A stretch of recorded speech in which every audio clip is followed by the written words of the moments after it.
मी doctor K N. Patil, Padmabhushan doctor Vasantrao Dada Patil महाविद्यालय तासगाव, अर्थशास्त्री म्हणून पाठीमागील तासाला आपण राष्ट्रीय उत्पन्न म्हणजे काय बघितलं आणि राष्ट्रीय उत्पन्नाच्या व्याख्या बघत होतो. त्या व्याख्यांच्या मध्ये पहिली व्याख्या जी होती ती प्राध्यापक अल्फ्रेड मार्शल यांची व्याख्या बघितली. आज आपण दुसऱ्या व्याख्येचा विचार करणार आहोत, ती म्हणजे प्राध्यापक पिगू यांची व्याख्या. प्राध्यापक पिगू यांची व्याख्या सुरुवातीला मी सांगतो. प्राध्यापक पिगू असं सांगतात की राष्ट्रीय उत्पन्न म्हणजे समाजाच्या वस्तुनिष्ठ उत्पन्नाचा जो भाग पैशामध्ये गणला जातो किंवा ज्या भागाचा पैशाशी संबंध येतो त्याला राष्ट्रीय उत्पन्न म्हणायचं. म्हणजे प्राध्यापक पिगू यांच्या व्याख्येमध्ये फक्त आणि फक्त महत्व दिलेलं आहे ते म्हणजे पैसा ह्या घटकाला. आता ही व्याख्या आपण बघूया. आता राष्ट्रीय उत्पन्नामध्ये ज्या वस्तूचं संबंध किंवा ज्या सेवेचा संबंध फक्त आणि फक्त पैशाशी येतो त्यालाच फक्त पिगू राष्ट्रीय उत्पन्न म्हणतो. म्हणजे ज्या वस्तूचा संबंध पैशाशी येत नाही त्याला पिगू राष्ट्रीय उत्पन्न म्हणत नाही. आता तुम्हाला उदाहरण हे समजून सांगतो. एक लक्षात ठेवा, समजा मी आज तुम्हाला शिकवतोय आणि मी या शिकवण्याचं जर तुमच्याकडून मानधन घेत नसेल, म्हणजे मी तुम्हाला फुकट शिकवत असेल, तर याचा अर्थ प्राध्यापक पिगूच्या बाबतीमध्ये हे राष्ट्रीय उत्पन्न होणार नाही. आणि जर मी या शिकवण्याचे तुमच्याकडून पेमेंट वजा पैसे वजा काहीतरी घेत असेल, मानधन घेत असेल, तर प्राध्यापक पिगू म्हणतो या तुमच्या शिकवण्याचा संबंध राष्ट्रीय उत्पन्नाशी येतोय, पैशाशी येतोय, म्हणजे त्याला राष्ट्रीय उत्पन्न म्हणायचं. म्हणजे पिगूंना म्हणायचंय काय की राष्ट्रीय उत्पन्न म्हणजे वेगळं काही नाही, तर राष्ट्रीय उत्पन्न म्हणजे समाजामध्ये एका वर्षाच्या कालखंडामध्ये ज्या वस्तू व सेवा तयार होतात आणि ज्यांचा संबंध पैशाशी येतो डायरेक्ट, त्याच फक्त राष्ट्रीय उत्पन्नामध्ये गणल्या जातात. इतर कुणाचीही राष्ट्रीय उत्पन्नामध्ये गणना केली जात नाही. आता पिगूच्या व्याख्यामध्ये बऱ्याचशा अडचणी आहेत, त्या अडचणी मी तुम्हाला समजावून सांगतो. आता बघा, पिगूने तुम्हाला मी सांगितलं की फक्त आणि फक्त पैशाला महत्व दिले, इतर कुठल्याही गोष्टीला महत्व दिलेलं नाही. बाळांनो, घरामध्ये आपली आई स्वयंपाक करते. आता ती स्वयंपाक करत असताना आपल्याकडून कुठल्याही प्रकारचं मानधन घेत नाही. पिगू म्हणतो त्या आईने केलेल्या स्वयंपाकाचा राष्ट्रीय उत्पन्न समावेश होत नाही. एक गमतीशीर उदाहरण मी सांगतो तुम्हाला. बघा, एका कुटुंबामध्ये एक व्यक्ती असते आणि ती व्यक्ती एकटीच असते, पुरुष व्यक्ती असते. त्याला पाठीमागे आगीपिछे कुणीही नसतं आणि ती व्यक्ती खूप गर्भश्रीमंत व्यक्ती असते. घरामध्ये मोठ्याच्या मोठं घर आहे, फर्निचर आहे, सगळं आहे व्यवस्थित, परंतु त्याच्याबरोबर दुसरं कुणीही नाही.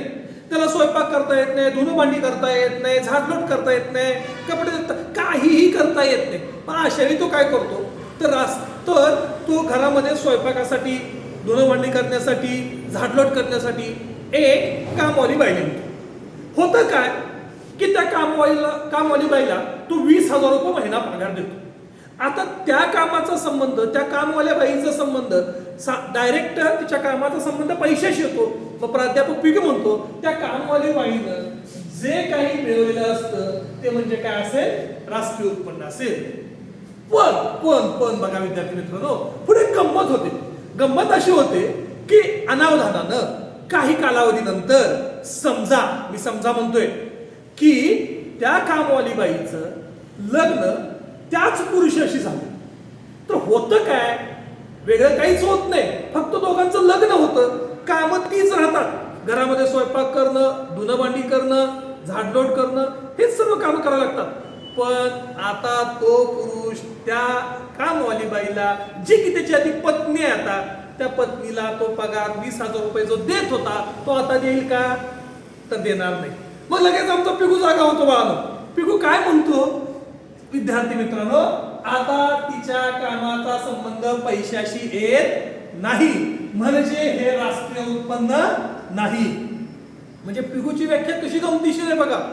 एकच काम, पण ज्या कामाचा संबंध पैशाशी येतो ते राष्ट्रीय उत्पन्न आहे, आणि ज्या कामाचा संबंध पैशाशी येत नाही ते राष्ट्रीय उत्पन्नात मोजायचं नाही. अशा पिगूवरती बऱ्याचशा टीका केल्या जातात. आणखी एक उदाहरण सांगतो तुम्हाला. बघा, समजा मी एक चित्रकार आहे. मी चित्रकार आहे. एक फार चांगलं असं चित्र काढतो. माझ्या चित्राला मार्केटमध्ये 1-1 लाख रुपये किंमत येते. आता एवढी मोठी किंमत येते, पण माझ्या मुलीचा वाढदिवस आहे. माझ्या मुलीच्या वाढदिवसाला मी तिला गिफ्ट म्हणून माझं एक चित्र दिलं. मी काढलेलं एक चित्र तिला गिफ्ट म्हणून दिलं. आता वाढदिवसाला गिफ्ट म्हणून भेट वस्तू म्हणून दिलेल्या चित्राची किंमत जी 1 लाख रुपये मार्केटमध्ये होती ती मी त्या माझ्या मुलीकडून घेणार का?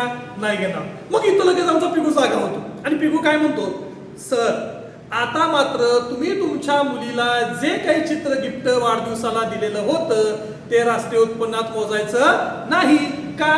तर त्याचा संबंध पैशाशी आलेला नाही, म्हणजे ते राष्ट्रीय उत्पन्नात मोजायचं. पण तेच चित्र जर मी मार्केटमध्ये विकलं आणि त्याच्यापासून जर मला 1 लाख रुपये मानधन मिळालं किंवा 1 लाख रुपये मिळाले तर मात्र सर ते तुमचं राष्ट्रीय उत्पन्न होतं, त्याचा संबंध पैशाशी येतो. अशा गमतीशीर वातावरणामध्ये आपल्याला राष्ट्रीय उत्पन्न शिकायचं आहे. थँक्यू.